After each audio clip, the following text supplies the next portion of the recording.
mobilisation citoyenne du 10 septembre dernier que la CGT a soutenue. À l'appel d'une intersyndicale très large, et c'est à signaler, nous sommes aujourd'hui plus de 7000 à Nancy.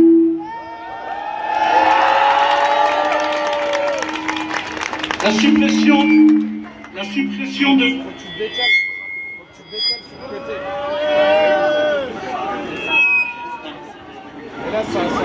suppression de la partie émergée de l'iceberg, c'est-à-dire l'enterrement de la reprise de 2 jours fériés, ne nous suffit pas.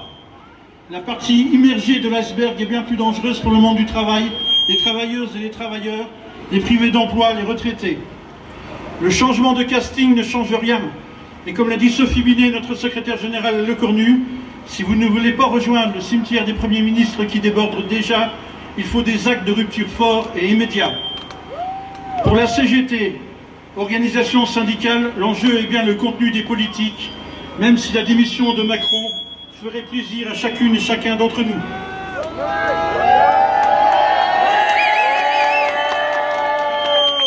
Depuis 2017, nous avons subi une réforme du Code du travail, 4 réformes de l'assurance chômage, une réforme des retraites et une augmentation de 1000 milliards d'euros de la dette publique, dont au moins 500 milliards résultent des cadeaux faits aux plus riches et aux plus grandes entreprises.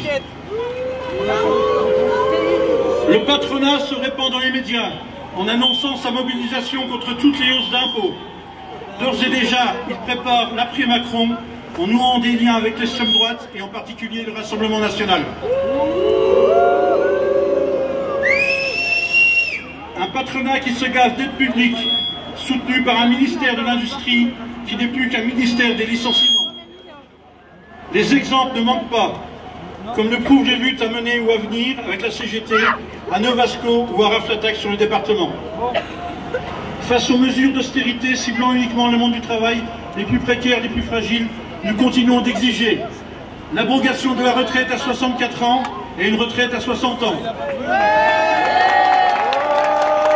L'augmentation immédiate des salaires et des pensions. Une réelle égalité professionnelle et salariale entre les femmes et les hommes. Une véritable justice fiscale avec la taxation des patrimoines, les dividendes et le rétablissement de l'ISF. L'augmentation des moyens pour les services publics, comme par exemple les hôpitaux, les écoles, les universités et la culture. Un véritable financement de la protection sociale, en supprimant les exonérations patronales, en supprimant toute volonté de doublement des franchises médicales qui pénaliserait les plus précaires, les malades, les femmes, car très souvent majoritaires à la tête des familles monoparentales. La conditionnalité des 211 milliards d'aides publiques aux entreprises privées, l'arrêt des licenciements, la réindustrialisation et la relocalisation de l'économie.